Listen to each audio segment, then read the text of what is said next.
Welcome to all exam Himachal. तो हम discuss कर रहे थे प्रीवियस ईयर क्वेश्चन जो आने वाले सभी एग्जामिनेशन के लिए बहुत ज़्यादा इंपॉर्टेंट हैं, और आज हम पॉलिटी का सेक्शन जो है इसको डिस्कस करेंगे डिटेल में। जितने भी क्वेश्चन यहाँ से एक्स्ट्रा बनते हैं उनको भी हम डिस्कस करेंगे, क्योंकि कई बार ऐसा देखा जाता है कि एग्ज़ाम में क्वेश्चन जो है रिपीट भी होते हैं और उसी टॉपिक से क्वेश्चन जो है थोड़ा घुमाकर भी पूछे जाते हैं। तो चैनल को सब्सक्राइब करना ना भूलें, ताकि कोई भी वीडियो यहाँ पर अपलोड हो तो उसकी नोटिफिकेशन जो है वो आपको मिल सके। तो आज का जो हमारा फर्स्ट क्वेश्चन है ये है, कानूनी जो मुफ्त कानूनी सहायता का प्रावधान है कौन से आर्टिकल के अंडर दिया गया है। तो ये दिया गया है आर्टिकल 39A के अंदर। ऑप्शन सी जो है इसका सही हो जाएगा, आर्टिकल 39A। और इसके अंदर जो प्रावधान दिया गया है ये समान न्याय और निशुल्क कानूनी सहायता का प्रावधान दिया गया है, और साथ में समान कार्य के लिए समान वेतन का भी प्रावधान दिया गया है। यानी कि कोई भी मैन या वुमेन सेम पोस्ट पर काम कर रहे हैं तो उनको सेम ही जो सैलरी है वो दी जानी चाहिए। इस चीज़ का प्रावधान भी इसी आर्टिकल के अंदर जो है वो किया गया है, और एग्जाम में क्वेश्चन पूछा भी गया है। नेक्स्ट क्वेश्चन है, भारतीय राष्ट्रपति के चयन के लिए जो निर्वाचक मंडल बनाया जाता है उसके सदस्य कौन कौन से होते हैं। तो फर्स्ट ऑप्शन है संसद के दोनों सदनों के निर्वाचित सदस्य, यानी कि लोकसभा राज्यसभा के सदस्य, या फिर विधानसभाओं के सदस्य। तो इसका जो राइट ऑप्शन हो जाएगा ऑप्शन डी हो जाएगा, बोथ ए एंड बी।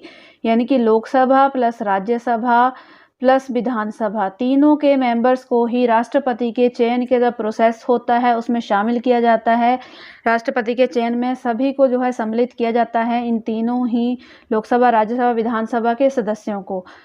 और ये कौन से आर्टिकल में प्रावधान है, तो आर्टिकल भी आपको पता होना चाहिए। आर्टिकल 55 में ये प्रावधान दिया गया है कि राज्यसभा, लोकसभा और विधानसभा इन तीनों के ही सदस्य जो हैं शामिल होंगे राष्ट्रपति के चयन के प्रोसेस में। और राष्ट्रपति को जो है 5 सालों के लिए चुना जाता है, ये भी कई बार एग्जाम में पूछा जाता है।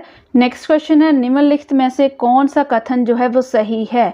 सही है पूछा गया था। फर्स्ट ऑप्शन है, राज्यपाल की नियुक्ति भारत के राष्ट्रपति द्वारा की जाती है। तो ये बिल्कुल सही है, राज्यपाल की नियुक्ति जो है भारत के राष्ट्रपति द्वारा की जाती है। राज्यपाल का चुनाव विधानसभा के चुने हुए सदस्यों से होता है, ये गलत है। राज्यपाल जो है वो किसी अन्य लाभ पद का ग्रहण कर सकता है, ये भी गलत है। ऑप्शन डी उपयुक्त में से कोई नहीं, ये भी गलत है। तो इसका जो सही हो जाएगा, राज्यपाल की नियुक्ति जो है राष्ट्रपति द्वारा की जाती है, और राज्यपाल जो होते हैं तो ये राज्य की कार्यपालिका के प्रमुख होते हैं। और आर्टिकल याद रखेंगे, आर्टिकल पूछे जाते हैं। आर्टिकल 155 के अनुसार राज्यपाल की नियुक्ति जो है वो राष्ट्रपति द्वारा की जाती है। तो ये आर्टिकल भी कई बार एग्जाम में पूछा जा चुका है, तो इसे भी याद रखें कि राज्यपाल की नियुक्ति जो है भारत के राष्ट्रपति द्वारा आर्टिकल 155 के अकॉर्डिंग जो है वो की जाती है। नेक्स्ट क्वेश्चन देख लेते हैं, निम्नलिखित का सही मिलान कीजिए तथा नीचे दिए गए संकेत सूची को सही उत्तर से चुनिए। यानी कि यहाँ पर आपको राइट इनको मैच करना है। काफ़ी इंपॉर्टेंट होते हैं ऐसे क्वेश्चन, क्योंकि एक क्वेश्चन में जो है 4 क्वेश्चन जो है एग्जामिनर द्वारा पुट किए जाते हैं। तो फर्स्ट यहाँ पर दी है यूनियन लिस्ट, और यूनियन लिस्ट आती है आपकी 7 शेड्यूल में, यानी कि ऑप्शन ए जो है यहाँ पर बिल्कुल राइट मैच है। और सेकंड आ जाती हैं भाषाएं। तो भाषाएं जो हैं ये संविधान की 8वीं अनुसूची में शामिल की गई हैं, तो इसका जो है ये 3 के साथ मैच होता है।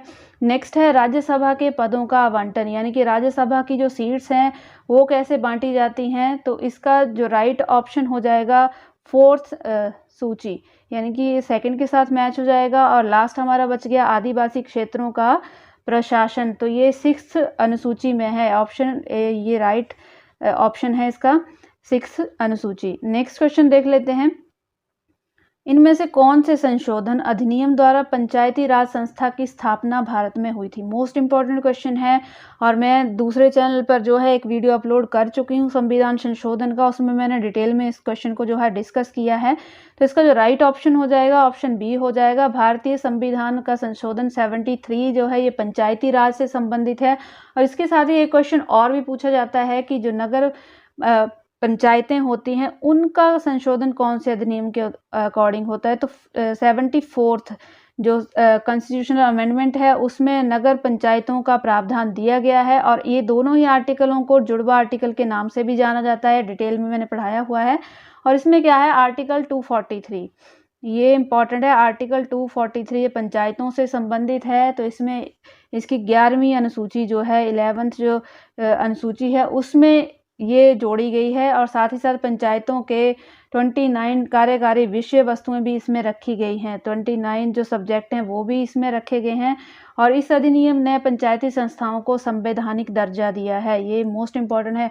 जो 73rd संविधान संशोधन है, इसमें पंचायती जितनी भी संस्थाएं हैं इनको संवैधानिक दर्जा जो है वो प्राप्त है इसके अकॉर्डिंग। नेक्स्ट है संसद की संयुक्त बैठक की जो अध्यक्षता है किसके द्वारा की जाती है, तो ज्वाइंट सेशन जो होता है पार्लियामेंट का, लोकसभा और राज्यसभा का, इसकी अध्यक्षता जो है ये लोकसभा के अध्यक्ष द्वारा की जाती है। ऑप्शन सी जो है इसका सही हो जाएगा। और बैठक को, ये जो बैठक है इसको बुलाने का, यानी कि संयुक्त बैठक जो बुलाई जाती है ये राष्ट्रपति द्वारा बुलाई जाती है। और ये जो बैठक हो इसको बुलाने का प्रावधान कौन से आर्टिकल में है, तो ये आर्टिकल कई बार एग्जाम में पूछा जाता है। आर्टिकल 108 में प्रावधान दिया गया है कि राष्ट्रपति जो है दोनों सदनों की संयुक्त बैठक जो है बुला सकते हैं, राज्यसभा और लोकसभा की। तो यहाँ से इतने क्वेश्चन बनते हैं। नेक्स्ट है भारतीय संसद किससे बनी है, तो भारतीय जो संसद है ऑप्शन डी इसका सही हो जाएगा। लोकसभा, राज्यसभा और राष्ट्रपति, इन तीनों के मिलने से जो है भारतीय संसद बनती है। और ये जो आर्टिकल 79 में इस चीज़ का प्रावधान जो है दिया हुआ है, यानी कि लोकसभा प्लस राज्यसभा प्लस राष्ट्रपति, ये आर्टिकल 79 में दिया है। और साथ ही में राष्ट्रपति का जो निर्वाचन है ये आर्टिकल 55 से संबंधित है, मैं आपको बता चुकी हूँ, जिसमें लोकसभा प्लस राज्यसभा प्लस विधानसभा के सदस्य जो हैं वो भाग लेते हैं।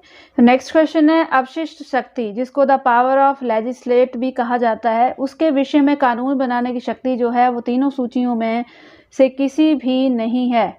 सूचियों में से किसी भी नहीं है। निम्नलिखित में से किसको ये पावर दी गई है, तो ये पावर होती है सेंट्रल गवर्नमेंट के पास, जो आर्टिकल 248 में दी गई है। और इसके अकॉर्डिंग क्या है कि संसद को जो है समवर्ती सूची और राज्य सूची में शामिल जो विषय शामिल नहीं है उन विषयों पर जो है कानून बनाने का विशेष अधिकार जो है प्राप्त होता है। विशेष शक्ति जो है सेंट्रल गवर्नमेंट के पास होती है। किस किस को छोड़कर, समवर्ती सूची, इसको याद रखेंगे, समवर्ती सूची और राज्य से रिलेटेड, इन दोनों चीज़ों को छोड़कर बाकी सभी जो कानून हैं इनको बनाने का जो प्रावधान है ये सेंट्रल गवर्नमेंट के पास होता है। नेक्स्ट क्वेश्चन है सहकारिता आयोग का गठन किस संबंध से हुआ था, यानी कि सहकारिता जो आयोग बनाया गया था ये क्यों बनाया गया था, तो सबसे पहले ये पता होना चाहिए कब ये बनाया गया था। तो 1983 में इसका गठन किया गया था और इसके अध्यक्ष जो थे रणजीत सिंह सहकारिता थे, जिनके नाम पर ये सहकारी आयोग का नाम रखा गया है। और इसका जो कार्य है भारत और भारत के केंद्र राज्य संबंधों से की जो शक्तियां हैं उनके बीच में संतुलन बनाए रखना है। तो ऑप्शन इसका जो हो जाएगा ए सही हो जाएगा। केंद्र और राज्य के संबंधों से ये संबंधित है सहकारी आयोग, और कई बार एग्जाम में इसको पूछा जाता है। तो इम्पॉर्टेंट है, इन दोनों के बीच संतुलन बनाए रखने के लिए सहकारी आयोग का गठन किया गया था। नेक्स्ट है संविधान संशोधन में संसद की शक्ति किस अनुच्छेद में दी गई है, यानी कि जितनी भी कॉन्स्टिट्यूशनल अमेंडमेंट की जाती हैं कौन से आर्टिकल के अंडर की जाती हैं, तो आर्टिकल जो है 368 के अंदर ही जो है सारे संविधान संशोधन किए जाते हैं। और 1950 से लेकर 2021 तक अभी तक जो है टोटल 105 कॉन्स्टिट्यूशनल अमेंडमेंट्स जो हैं भारतीय संविधान में हो चुकी हैं, जो मोस्ट इम्पॉर्टेंट हैं। और ये कंप्लीट इसका वीडियो मैं बना चुकी हूँ, अगर आप देखना चाहें तो हमारे दूसरे चैनल पर जो है वो देख सकते हैं, ऑल एग्ज़ाम इंडिया पर। डिस्क्रिप्शन में जो है आपको इस चैनल का लिंक जो है वो मिल जाएगा। तो ये था आज का हमारा बहुत ही इंपॉर्टेंट टॉपिक, और सारे ही एग्जाम में यहाँ से क्वेश्चन पूछे जाते हैं। मेनली संविधान संशोधन से रिलेटेड बहुत सारे क्वेश्चन जो एग्जाम में पूछे जा रहे हैं, तो इस टॉपिक को ज़रूर आप क्लियर कर लें। तो मिलेंगे नेक्स्ट वीडियो में। Thanks for watching.